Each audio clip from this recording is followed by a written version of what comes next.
आज 25 दिसंबर है। आज का दिन कई दृष्टियों से महत्वपूर्ण है। आज 25 दिसंबर को बड़ा दिन भी कहा जाता है और बड़ा दिन कहने के पीछे कई कारण हैं। कोई एक कारण नहीं है कि आज ईसा मसीह का जन्मदिन है इसलिए आज बड़ा दिन है। बड़ा दिन 25 दिसंबर इसलिए है कि आज से बड़ा दिन भी होना चालू हो जाता है, इसलिए भी इसे बड़ा दिन कहते हैं। और जो अविवाहित लोग हैं उनको समर्पित दिन है ये 25 दिसंबर, क्योंकि आज के दिन ही ईसा मसीह का जन्म हुआ था और वे आजीवन अविवाहित रहे थे। दूसरा, हमारे देश के पूर्व प्रधानमंत्री माननीय अटल बिहारी वाजपेयी का जन्मदिन भी आज है, वे भी अविवाहित रहते हैं। और तीसरा ये कि जो भीष्म पितामह वे भी आजीवन अविवाहित रहे थे और आज के दिन उन्हें मोक्ष प्राप्त हुआ था। जब पांडव लोग 12 वर्ष का वनवास और 1 वर्ष का अज्ञातवास पूरा करके जब वापस हस्तिनापुर लौटे, तब उन्होंने पांडव लोग बहुत ही संतोषी थे। उन्होंने कहा कि हमें राज्य नहीं चाहिए, दुर्योधन ही राज्य करें, हमें तो मात्र 5 गांव दे दिए जाए तो हम अपना गुजारा कर लेंगे। तो भगवान श्री कृष्ण दुर्योधन के पास में संधि प्रस्ताव लेकर गए, 5 गांव की मांग की। वो 5 गांव थे हस्तिनापुर, वर्णाव्रत, बागपत और जयंत। 4 तो ये है और 5वां गांव कोई भी दुर्योधन अपनी मर्जी से दे दे। भगवान श्री कृष्ण ने दुर्योधन के सामने यह प्रस्ताव रखा, तब दुर्योधन ने इनकार कर दिया कि 5 गांव तो ठीक है, मैं एक सुई की नोक के बराबर जमीन भी नहीं दूंगा बिना युद्ध किए।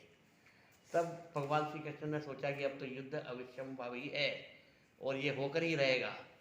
तो वापस श्री कृष्ण लौटे तो उनको पहुंचाने के लिए बहुत दूर तक कर्ण भी उनके साथ गए। जब एकांत में श्री कृष्ण और कर्ण दोनों ही थे, तब श्री कृष्ण ने कर्ण को बता दिया कि तुम ही ज्येष्ठ पांडव पुत्र हो, कुंती की पहली संतान हो, आप युधिष्ठिर से भी बड़े हो, इसलिए आपको अपने परिवार के लिए पांडवों की ओर से युद्ध करना चाहिए। परंतु कर्ण ने यह कह के इनकार कर दिया कि यह बात आपने मुझे कही, पर ये आप और मैं दोनों ही जानते हैं, ये बात और किसी को अन्य को बताना मत। यदि मेरे भाई युधिष्ठिर ये जान जाते हैं कि मैं उनका बड़ा भाई हूँ, तो फिर वो धर्मराज से वो राज्य नहीं प्राप्त करेंगे, फिर वो राज्य मुझे मिलेगा। और वो जब राज्य मुझे मिल गया तो मैं उसे दुर्योधन को दे दूंगा, क्योंकि दुर्योधन का ऋण मुझे चुकाना है। दुर्योधन ने मुझे अंग देश का राजा बनाया था, तो मैं उसे वापस हस्तिनापुर का राजा बना दूंगा, तो फिर बात वहाँ की वहीं पहुँच जाएगी और युद्ध का कोई मतलब ही नहीं रह जाएगा। इसलिए आप ये बात और किसी से न कहें। तब श्री कृष्ण चले गए और उन्होंने फिर युद्ध की तिथि घोषित की। वह तिथि थी 12 अक्टूबर।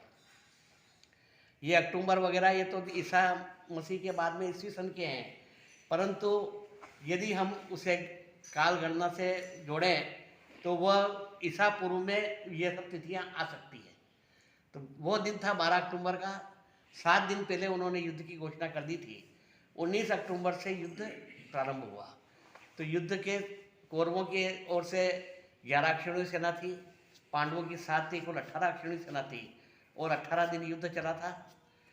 तब भीष्म पितामह कौरवों के सेनापति थे और 10वें दिन भीष्म पितामह को तीरों से अर्जुन ने छलनी कर दिया और वे समरभूमि में शरशैया पर लेट गए। उसके बाद में 10वें दिन उनका ये हुआ और 8 दिन बाद में 5 नवंबर तक युद्ध चला।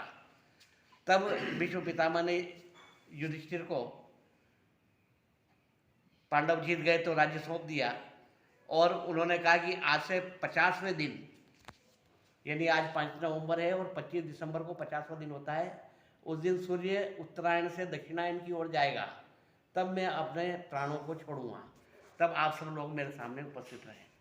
तब ठीक 50 दिन बाद आज के दिन 25 दिसंबर को युधिष्ठिर सहित समस्त पांडव भीष्म पितामह के समक्ष उपस्थित हुए और भीष्म पितामह ने उत्तरायण से दक्षिणायन की ओर आज संक्रमण होने से अपना शरीर छोड़ा, क्योंकि उन्हें इच्छा मृत्यु का वरदान प्राप्त था।